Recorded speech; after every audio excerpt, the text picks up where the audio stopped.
What's up, everybody? Hey, this is Ia. I hope that you guys are doing well. I hope that this is the beginning of a great year for you all, that your year is starting off really good.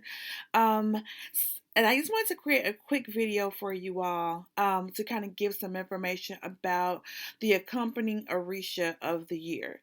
So, for our newbies and those who are not really new to or who are not seasoned in Orisha, just getting started. I just want to give a little bit of background about why I am highlighting this particular Orisha that we're going to talk about in this video.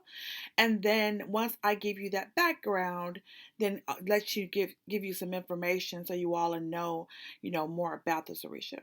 So every year at each house within the Lukumi Ifa tradition does a big reading at the beginning of the year. We call that the Odu of the year or the Letra de Año, which is the Spanish way of saying it. I probably pronounced it wrong. I'm trying to get my Spanish together.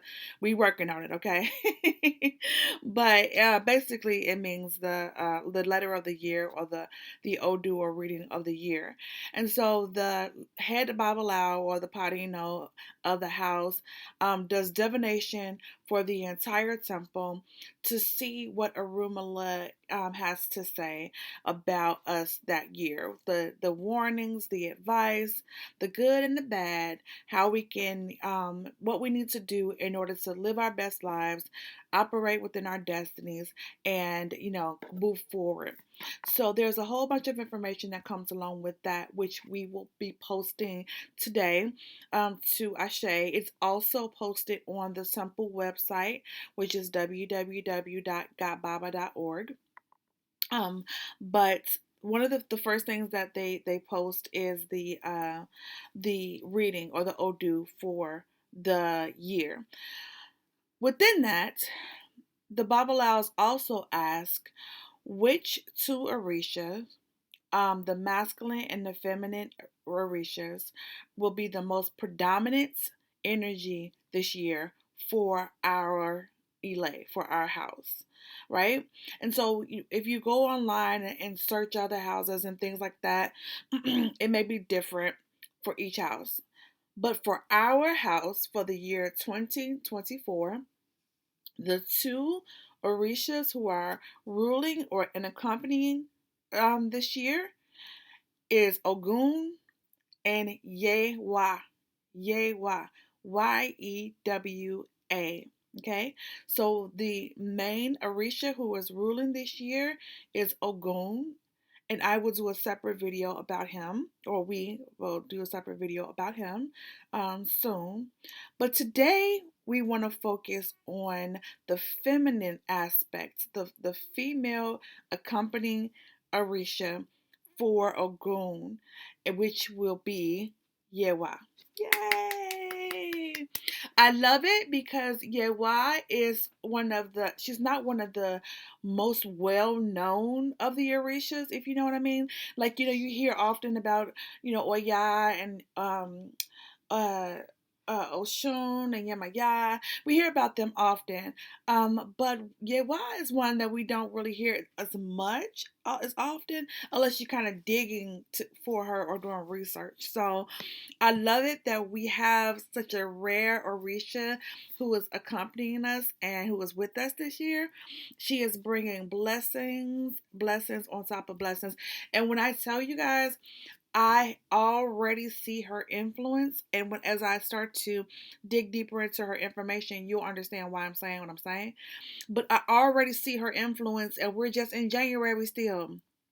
As of this video, we are still in January, and I see Yewa all over the place. She is spinning and working just like her sister. Oh yeah, what? Come on now, come through, Yewa.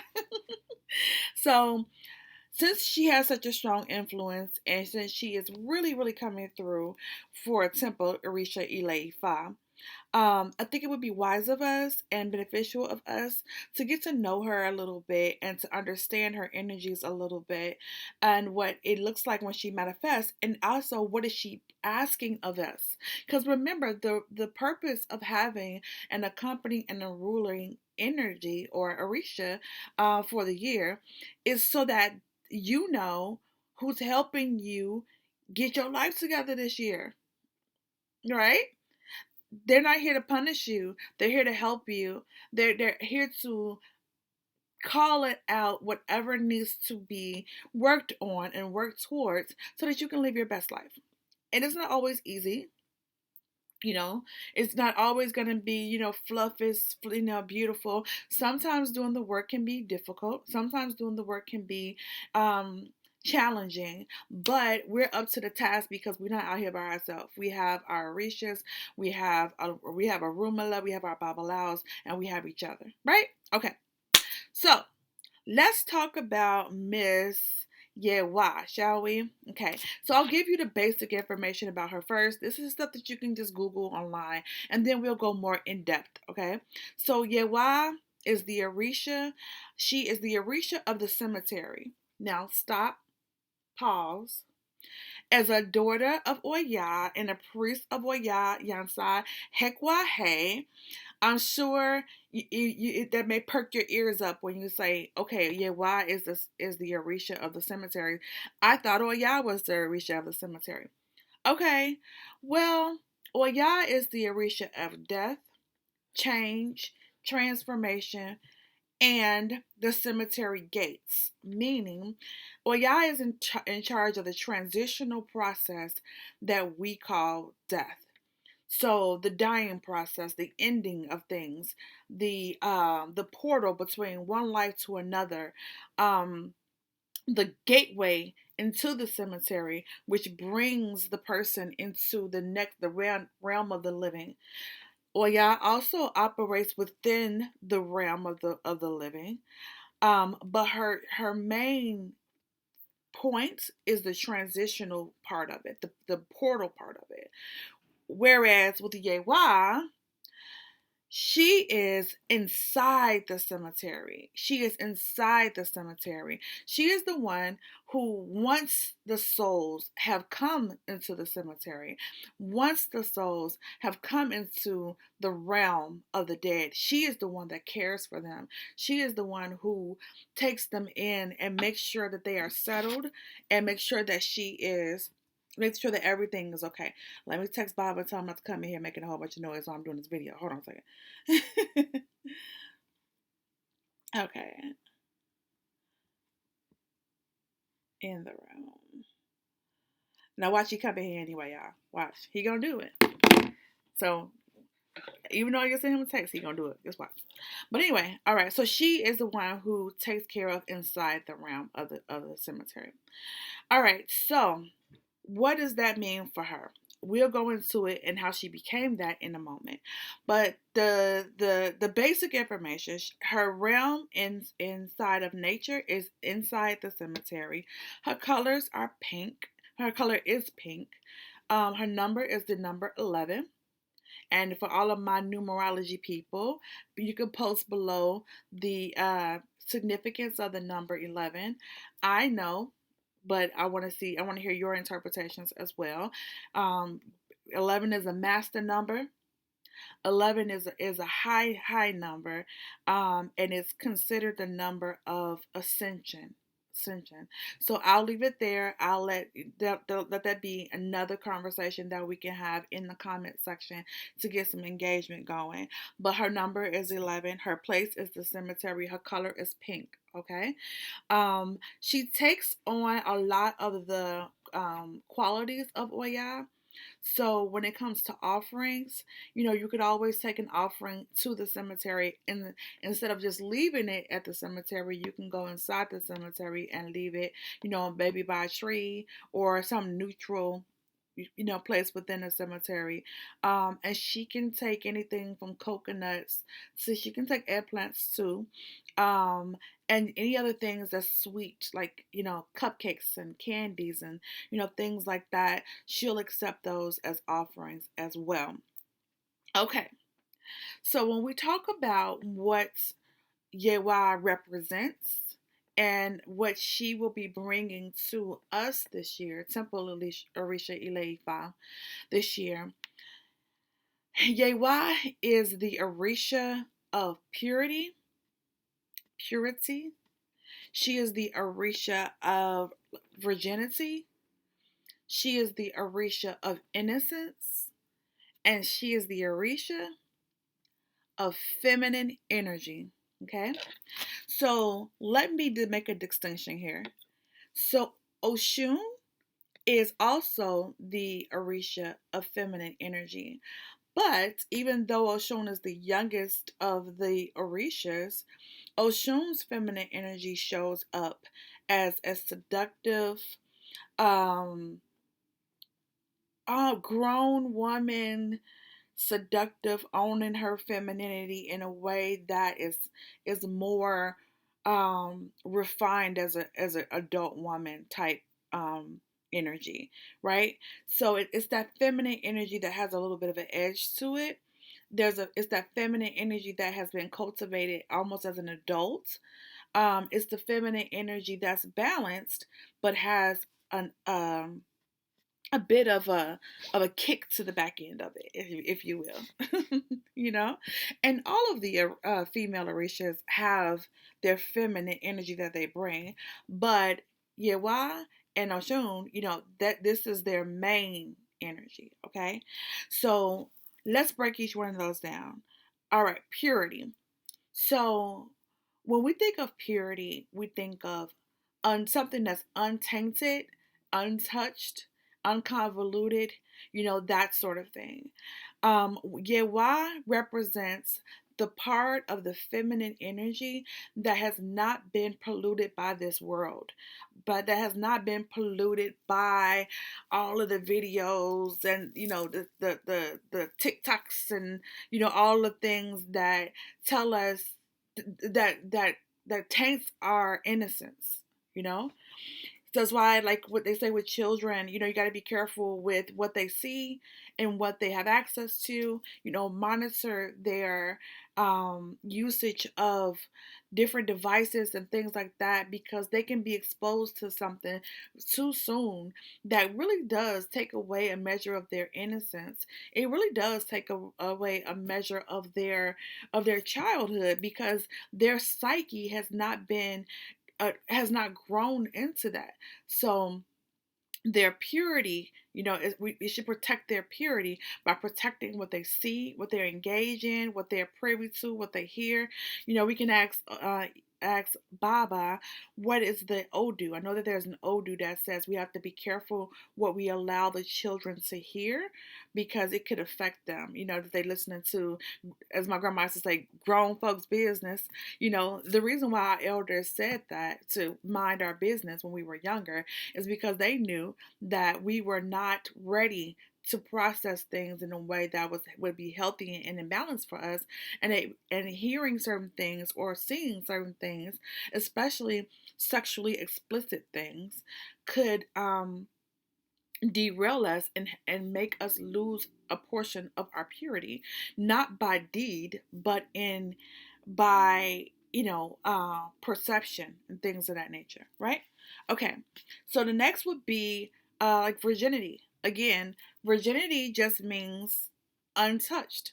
you know um it usually have a sexual undertone, meaning someone who has never engaged in sexual intercourse, or someone who has never engaged in any type of promiscuity. Can't talk today. You know what I'm trying to say.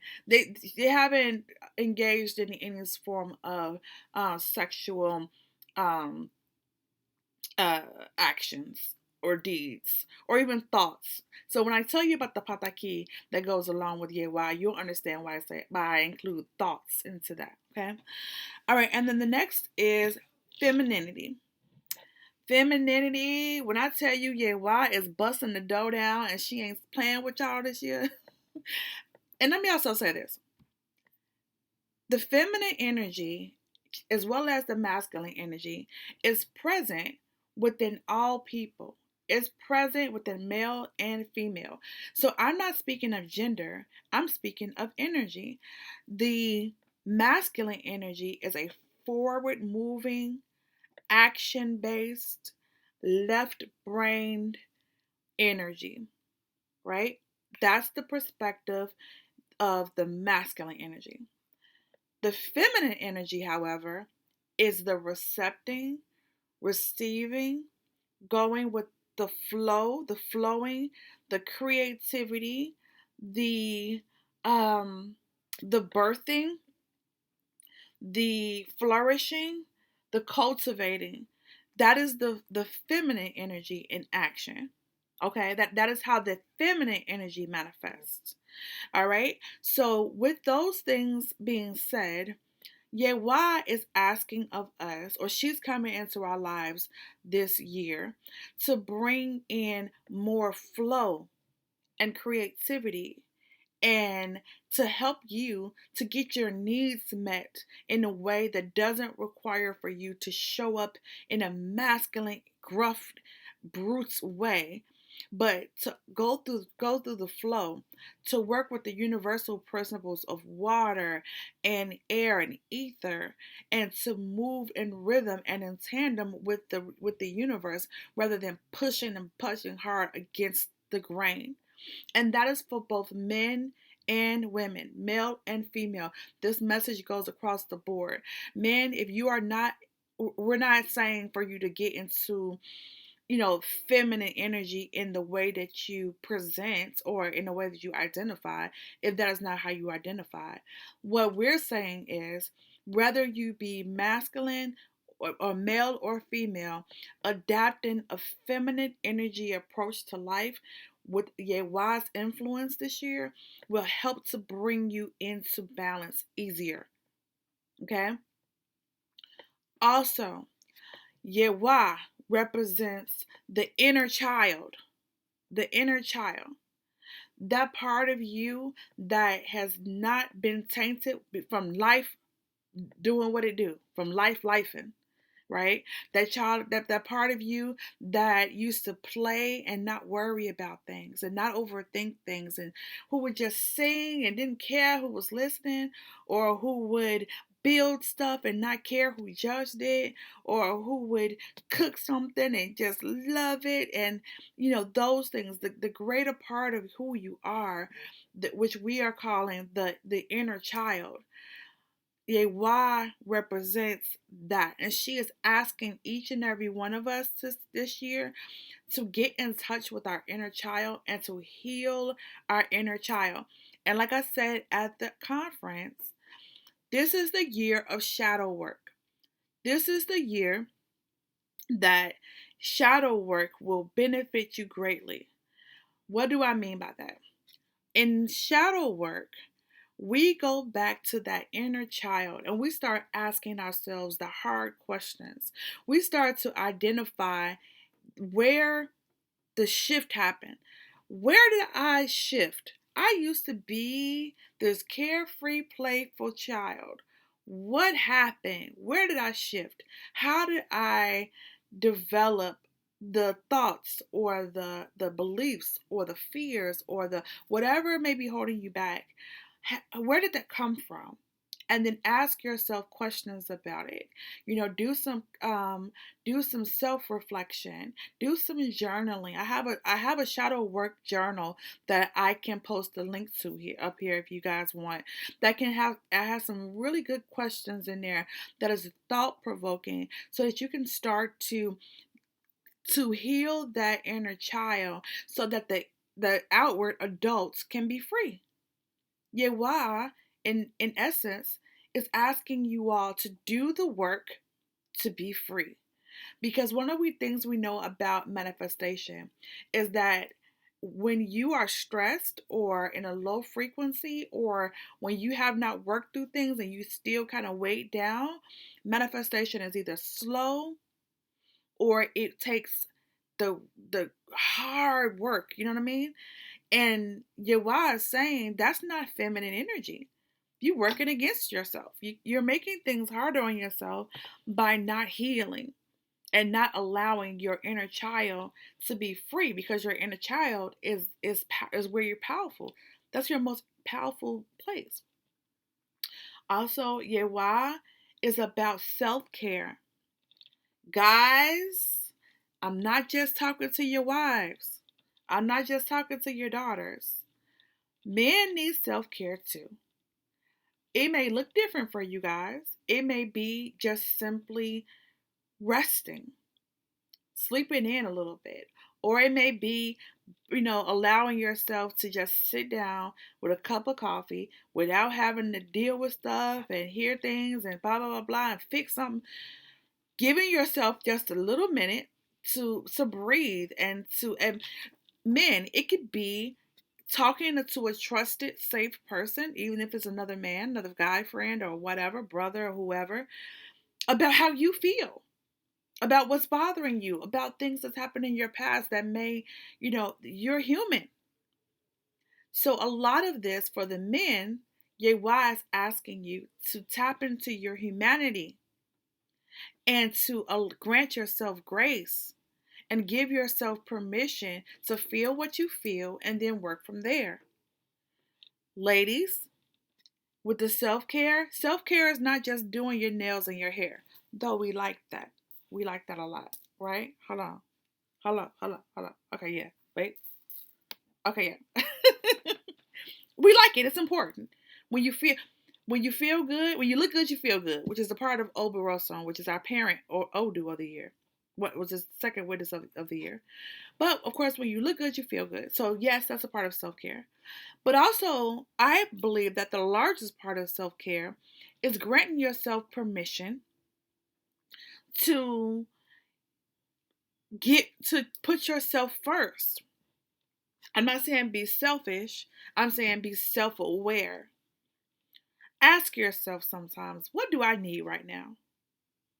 What do I need? And I'm not talking about a handbag. I'm talking about I need an hour to myself before I start interacting with these kids. I need, and I'm about to tell you real quick, like, I know Afefe very well. I've been with her for 44 years. So I know some things are a non negotiable need for me. For instance, I require a bit of alone time. So, one of my non negotiables is that I don't want to take kids with me to work out. I just don't. I need that time to just put my headphones on, get on the treadmill, not consider anything else other than what I am doing, working on myself in that moment. You know what I'm saying? Because I am a mother, a very, very, very, very present mother. So whenever my children are included in something that I'm doing, I'm mothering. I'm mothering. So we don't have to be on the same treadmill for me to be mothering. I'm watching to make sure that there's no crazy stuff going on. I'm making sure you're not getting hurt. I'm making sure there's no predators watching you while you're working out. I'm doing, you know what I'm saying? I'm mothering. So in times um of self-care, working out, things like that, I need to not have my children with me when I'm doing that so that I don't have to come out of the self-care space and go into the mother space. You understand? Like that's an example of giving yourself permission to get what you need and to be specific about what you need so that you can do what you need to do for yourself. That is what Yewa is also bringing to the table. This is what she's asking for you to do. This is what she's asking for you to think about. And she's asking you to kind of start restructuring the way you interact and the way you work this year. So that's just a little bit about Yewa. I went a little bit onto a rant, but I think you guys get it. Um, we have I find it extremely interesting that we have Ogun, who is pretty much the most masculine Orisha that you could possibly think of, probably next to Shango or one of Shango. And then we have Yewá, which is the most feminine of all. So we have the balance of the extreme masculine and the extreme feminine. The pataki with Yewá, just really quickly, is that she was this innocent young girl. She was the daughter of Obatala, and she had never dated before. She had never even really thought about men and boys at all. She was just like this beautiful soft flower who was just in her feminine energy, but she was in her feminine energy and more so of I don't want to say delusional, but like with her blinders on, you know. She had said that, she would never leave this part of her. She would remain pure for her entire life. And she would just, you know, frolic in her innocence and in her um, chastity, if you will. And then here come fine ass Shango walking. I'm talking about his hair. He had his locks going. He probably had his shirt off. You know what I'm saying? Pop, pop, pop. You know what I'm saying? You know how my daddy do. He come through. He be like, what? You know what I'm saying? And without even, he wasn't even really, he was just being him, just doing him. Like, he's like, I'm Shango. Damn it, this is what I do. That's how I fall through. Okay, and he coming through, right? And so Yewa's walking, and she like, oh my God. Oh my God. Did y'all see this? Like he coming through, like what, whatever, right? And they're like, girl, yeah, that is Shango, Cabio, Sile, okay? Yeah, wow, like, damn. And then she saw him, she started to have adult thoughts. She starts to have adult feelings. She started to see a man and start to crave him. She saw Shango and she began to crave him. She acknowledged him and how fine he was, and it just sent her into a tailspin.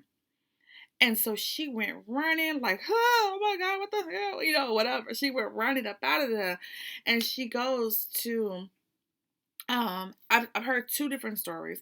One was she went to Babaluaye for help. And then the other one was that she went to this Orisha called Baruch. I'll put it in the comments below. I may be saying it wrong. But she went to either of them and said, I got to get up out of here. I feel so bad because I just had this impure thought, and I had made a commitment to keeping myself pure and keeping myself clean, and now I just totally messed it up. So I feel so ashamed. I just want to run away. And they told her, well, it's men out here, and it's life out here. And it's, this is not a very sustainable commitment that you're putting on yourself. Only thing you could possibly do is go somewhere where you won't see humans no more, because otherwise you're going to interact with people. You can't just like run away from life. So she was like, yes, I can. And so they was like, well, she was like, what is the most remote place to where I am very likely not to see any fine ass man, and definitely not see Shango? They said, well, Shango is really afraid of the dead. He is very, very afraid of the dead, and he's afraid of the realm of the cemeteries. So, best thing we could do is tell you to run into the cemetery. So she said, you know what? My sister, Oya, is the owner of the gates of the cemetery. I know she'll let me in. So I'm gonna run, and I'm gonna live there, and I'm just gonna stay there for the rest of my life or forever. And that way I don't have to deal with this anymore. So that's the pataki of how Yewá ended up in the cemetery. And it was out of shame. And so I think that another theme that comes along in that is for women to not feel bad about their sexuality, and to not feel like, your sexuality is something that you should hide, and that you should, not own it. Be safe, be smart, and only do it in ways that are to your highest good, because of course your womb energy, your feminine energy, your sexual, sacral, and root energy is precious. It's the most precious thing that there is. So be very careful who you exchange that with and who you interact with in that way, because you could be setting yourself up for failure as you're feeding someone who does not deserve it. That's another video for another time, boo. But regardless, Yewá is encouraging for women to own their feminine energy, to learn the proper way to walk in your feminine energy, to be a boss lady in a way that is in balance with your feminine energy. Because when we do, and I'm not talking about sexual orientation or gender identity, none of that stuff, but When you are in a balanced state of your feminine energy, then creation and manifestation is easier. Even for guys. There is a time, don't get me wrong, there's a time for masculine energy for removing action, left brain, but then there's also a time for right brain. And we have to keep the balance because we have Ogun and we have Yewa. Right? All right, so that is let's say this is part one. And throughout the year, we'll be doing check-ins. We'll be talking about feminine energy. I'm almost thinking about doing a course entitled "Feminine Energy for the Alpha Female." What? Yeah, I think that might be helpful. Comment below if you think that that might be something that you're interested in.